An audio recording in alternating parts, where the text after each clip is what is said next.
ज्येष्ठ मराठी लेखक डॉक्टर भालचंद्र नेमाडे नेहमीच आपल्या काही ना काहीतरी वादग्रस्त काय म्हणता येईल त्यांना, ते जे काही बोलतात विधानांवरून चर्चेमध्ये राहिलेले आहेत.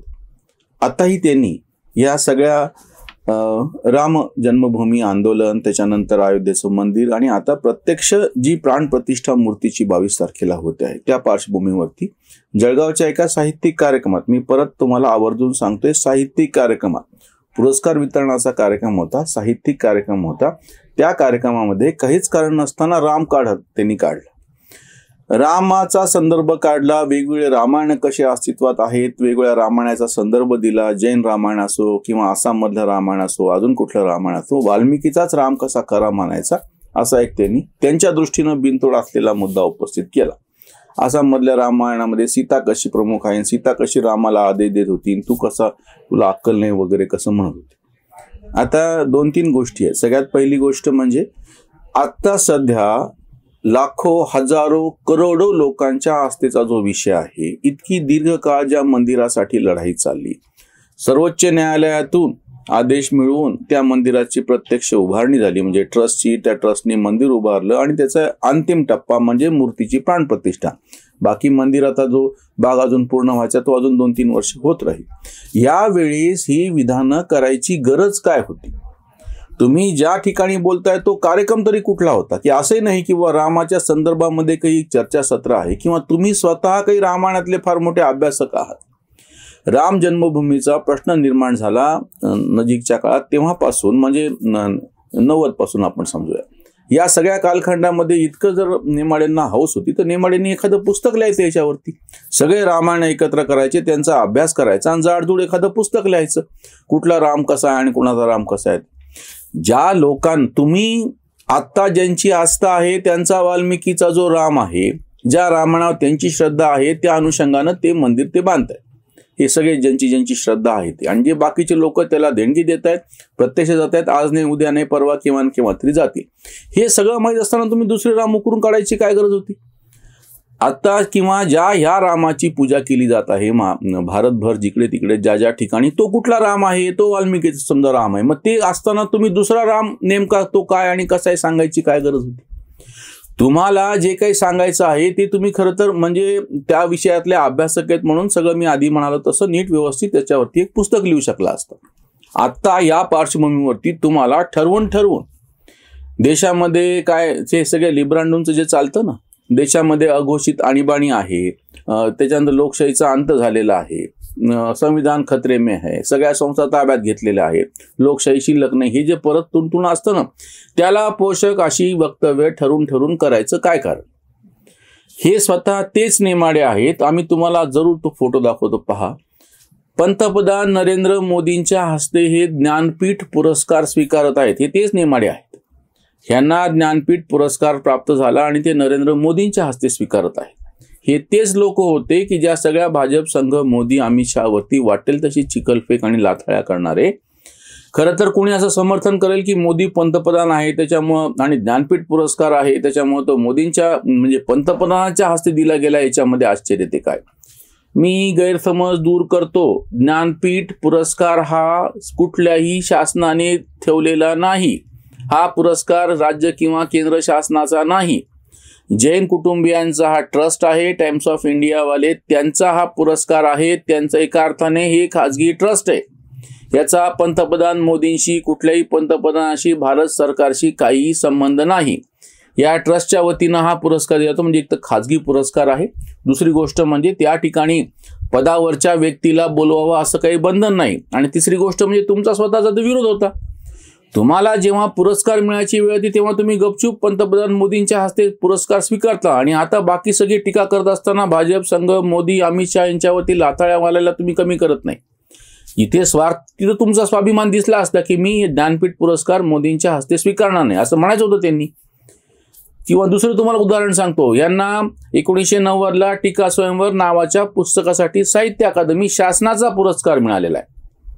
हे तेच नेमाडे आहे जे वारंवार वारंवार जे साहित्यिक पुरस्कार म्हणजे शासकीय पुरस्कारांवरती नेहमी टीका टिप्पणी करत आले. ज्यांनी ज्यांनी पुरस्कार कसे स्वीकारले, हे कसं रॅकेट कसं आहे, साहित्य अकादमी म्हणजे कसं अड्डा होऊन बसलेला, हे सगळं म्हणणारे नेमाडे साहित्य अकादमीचा पुरस्कार स्वीकारतात.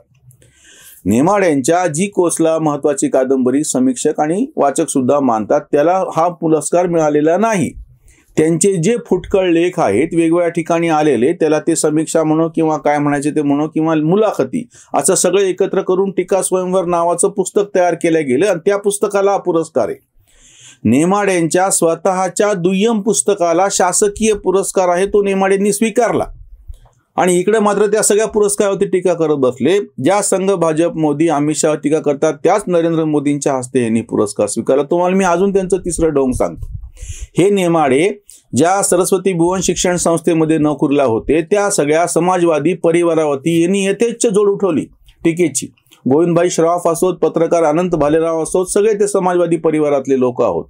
हेच नेमाडे ह्याच सगळ्या धुरीणांना राज देशमुख प्रकाशक यांचे होते, त्यांच्याकडे जो पत्रव्यवहार आहे त्यांनी नंतर तो जाहीर केल्याच्या नंतर ह्याच गोविंदभाईंना आणि ह्याच अनंतरावांना त्यांची नोकरी कायम होणे बाकीच्या संदर्भामध्ये पत्रव्यवहार कसे करायला लागले.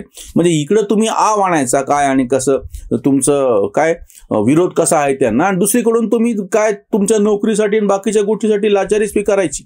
हे तेच नेमाडे आहेत जे नेमाडे ह्या सगळ्या साहित्यिक संस्थांवरती आरडाओरडा करत असताना आता जेव्हा स्वतः साहित्य अकादमीचा पुरस्कार स्वीकारला, तेव्हा ती जी समिती होती, म्हणजे तुमचे मित्र जोपर्यंत तिथं बसले नव्हते तोपर्यंत तुम्ही टीका केली, नंतर तुमच्या जवळपासचे लोक साहित्य अकादमीमध्ये शिरल्याच्यानंतर तुम्हाला ते गोड वाटायला लागलं.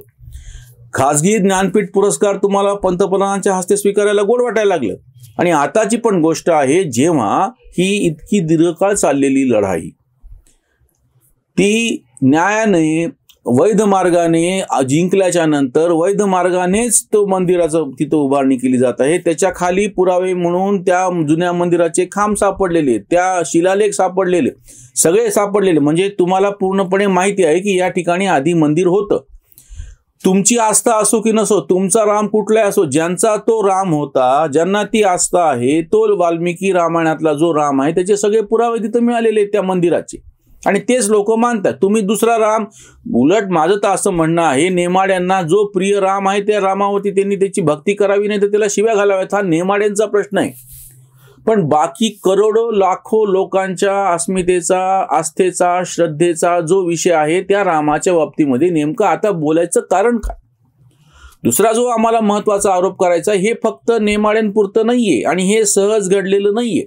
तुमच्या असं लक्षात येईल की हे राम मंदिराचं जेव्हा आता हे मूर्तीची प्राणप्रतिष्ठाची जशी जशी ती प्रत्यक्ष मुहूर्त जवळ चाललेला आहे, तसं तसं ह्यांना सगळ्यांना काय म्हणता येईल त्याला, ते सगळं ते गरळ ओकणं सुरू झालेलं आहे. ह्यांना ते सहनच होत नाहीये. ज्या पद्धतीचं राजकारण ह्यांनी स्वातंत्र्योत्तर भारतामध्ये सुरू केलेलं होतं, नेहरूंच्या समाजवादाच्या नावाखाली म्हणून, या सगळ्यांनी जो एक अजेंडा चालवलेला होता, खोटा अजेंडा चालवलेला होता. ह्या सगळ्या इतिहासकारांनी जे खोटे शपथपत्र न्यायालयामध्ये दाखल केलेली आहेत की समतल भूमीवरती ही बाबरी मस्जिद उभी आहे, ते सगळं पूर्णच्या पूर्ण खोटं ठरलं. कारण की त्या ठिकाणी मंदिराचे अवशेष सापडले. यांनी ज्या पद्धतीने इतिहासाचं विकृतीकरण केलं होतं, हे लोक आता असा आरोप करतात की इतिहासाचं विकृतीकरण केलं जात आहे. राम हा काल्पनिक आहे, राम हा दुसरा खरा आहे, हे जे काही सगळं ह्यांना सांगायचं आहे त्याच्यामध्ये नेमाडे एक आहेत. ह्या सगळ्या लिब्रांडो गँगला माझं असं म्हणणे, तुम्हाला तुमचा जो राम आहे त्या रामाचं तुम्ही मंदिर उभं करा ना. किंवा ते महान विश्वप्रवक्ते संजय राऊत म्हणले की 3 किलोमीटर दूर आणून 3 किलोमीटर दूरवरती तुम्ही जागा घ्या, तुम्ही सगळ्यांनी मिळून एक कामच करायचं. या सगळ्यांनी मिळून ह्यांच्या म्हणण्याप्रमाणेचा जो राम आहे, ह्यांच्या म्हणण्याप्रमाणे जी जागा आहे, यांच्या म्हणण्याप्रमाणे जो मूर्त आहे, यांच्या म्हणण्याप्रमाणे जे शंकराचार्य यांना सुचवतील त्यांच्या हस्ते यांनी सगळं नियोजन करावं आणि एक दुसरं राम मंदिर उभं करावं. त्या राम मंदिरामध्ये तिथं वाल्मिकीचा राम तुम्ही उभा करू नका, तुम्हाला जो वाटेल तो राम उभा करा. हे जे नेमाड्यांसारखे ढोंगे आहेत ना, त्यांनी ज्यांची आस्था आहे त्यांच्या रामावरती शिंतोडी उडवायचं काही कारण नाही. त्याच्यावरची ही उसंतवाणी, गैरसमजाचा विण तसे शेला, लिब्रांडो हा चेला ओळखातो. तेव्हा मोदी हस्ते घेई ज्ञानपीठ, आता टाकी मीठ आनंदात. समृद्धही नाही रद्दी आडगळ, तर्क वेडगळ मांडती हे. मराठीचा ऐसा कौतुक कोसला फुकट पोसला वाचकांनी. पाच कळ मुद्दे उडवी शिंतोडे मिशाळ गेमाडे असभ्यते. साठी बुद्धी नाठी गेली 80 पार जातीय विखार शब्दातून. कांत भाळी चंद्र मुखी हालाहल चर्चा कोलाहल नुसताच. चर्चा कोलाहल नुसताच. जे विष त्या समुद्र मंथनातून निर्माण झालेलं होतं, म्हणजे जे वाईट आहे ते प्राशन केल्यामुळे शंकराचा कंठ निळा झाला आणि त्याला निळकंठ असं म्हणतात. इथं ह्यांचं नाव भालचंद्रच आहे, पण बाकी वागणूक ह्यांची शंकराचार्यासारखी नाहीये. ह्यांनी त्या भगवान शंकरासारखी नाहीये. ह्यांनी हे विष त्या शंकरानं प्राशन केलं होतं. हे विष ओकता येत रामाच्या नावानं. हा सगळ्यात मोठा त्याच्यातला फरक आहे. म्हणून त्याचा कंठ निळा होता आणि ह्यांच्या तोंडाला, ह्यांच्या जिभेवरती हे सगळे विषारी उद्गार आहेत. हा सहज झालेला काय म्हणता येईल त्याला आरोप नाही. हे ठरून केल्या गेलेलं आहे. या सगळ्यांना मिळून राम मंदिराला अपशकुनच करायचं आहे, याच्याशिवाय दुसरं काहीच नाही. इथेच थांबूयात. धन्यवाद.